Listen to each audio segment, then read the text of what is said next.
বাংলাদেশে আজকে নতুন করে মুক্তিযুদ্ধের ইতিহাস বলা শুরু হয়েছে।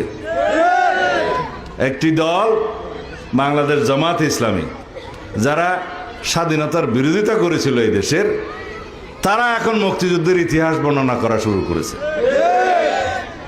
গতকালকে সেই দলের আমির সাহেব বলেছেন এই দেশের স্বাধীনতার ঘোষণা নাকি রাষ্ট্রপতি, শহীদ রাষ্ট্রপতি জিয়াউর রহমান দেয় নাই, তৎকালীন মেজর জিয়া দেয় নাই, কর্নেল অলি সাহেব নাকি দিয়েছে। এগুলা যে সমস্ত প্রলাপ বকা শুরু করেছে, এটা অস্বাভাবিক না।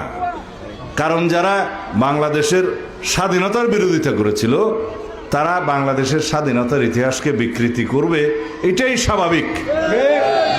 বাংলাদেশের মানুষ জানে আজকে তারা যে নবরূপে নিজেদেরকে মুক্তিযোদ্ধার দল হিসেবে প্রতিষ্ঠা করতে চায়, সেটা একটা প্রতারণা, ধোঁকাবাজি।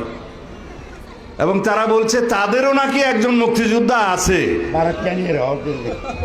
একজন মুক্তিযোদ্ধাকে তাদের জোটে যোগদান করিয়েছে এবং অন্য কথায় বলতে গেলে ভাড়া নিয়েছে বলে তারা সাইনবোর্ড দেখাচ্ছে তাদেরও একটা মুক্তিযোদ্ধা আছে।